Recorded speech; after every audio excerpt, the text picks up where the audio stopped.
सकरट भरिसां ॻोठ बाड़ी जलबाणी में कानून लागू कंदड़ इदारे जी कार्रवाई दौरान फायरिंग में 4 ॻोठाणा मारिजी विया। 12 ॼणा ज़ख़्मी मक़तूलनि जे वारसनि जो लाश क़ौमी शाहराह ते रखी धरणो। ट्रैफिक मुअतल। एहतजाज कंदड़ ॻोठाणनि जो चवणु आहे त घरनि में दाख़िल थियण खां रोकण ते सिधी फायरिंग कई वई। 4 माण्हू तॾहिं ते ई मारिजी विया। औरतुनि समेत 12 माण्हू ज़ख़्मी थी पिया। वाक़िए जी अदालती जांच कराए इंसाफ़ फराहम कयो वञे।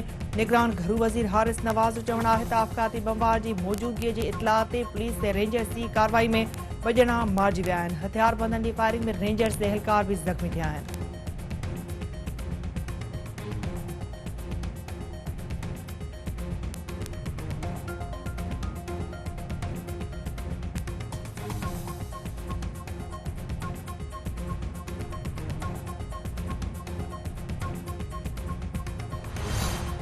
बाड़ी जलबाणी वाघे खिलाफ कंडियारियो में क़ौमी शाहराह ते धरणो। धरणे में बीबी शहीद भुट्टो ऐं एसटीपी जा कारकुन वॾे अंग में शरीक।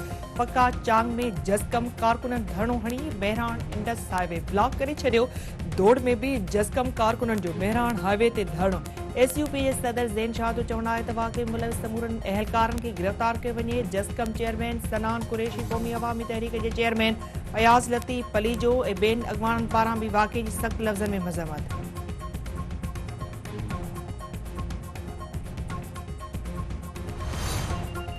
पीरन जी हवेलीअ में ज़्यादती खां पोइ बेदर्दीअ सां क़त्ल थियल नींगरी फातिमा फरड़ो जी डीएनए रिपोर्टुनि में टेम्परिंग जो इंकिशाफ। सेनेट जे इंसानी हक़नि बाबति कमेटी जो चेयरमैन वलीद इक़बाल जी सदारत हेठि इजलास।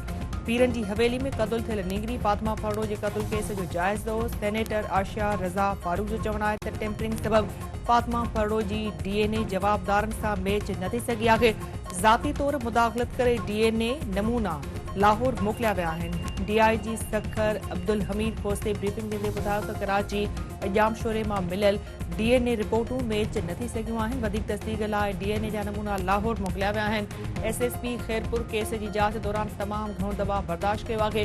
जांच ऑफिसर एएसपी सिटी गंबर जो चवणु आहे त डीएनए मैच न थियण बावजूदि जवाबदारनि खे सज़ाऊं ॾियण लाइ तमामु घणियूं शाहिदियूं मौजूदु आहिनि।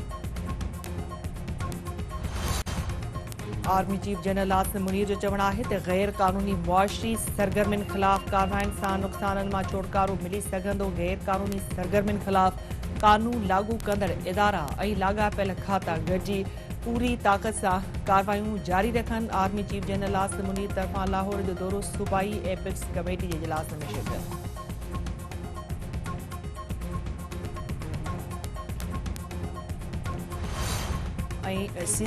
आईसीसी वर्ल्ड कप खेॾण लाइ क़ौमी क्रिकेट टीम भारत पहुतल। बाबर आज़म 11 जी राजीव गांधी स्टेडियम में भरपूर नेट प्रैक्टिस। क़ौमी टीम पहिरीं वार्म अप मैच सुभाणे न्यूज़ीलैंड ख़िलाफ़ खेॾंदी।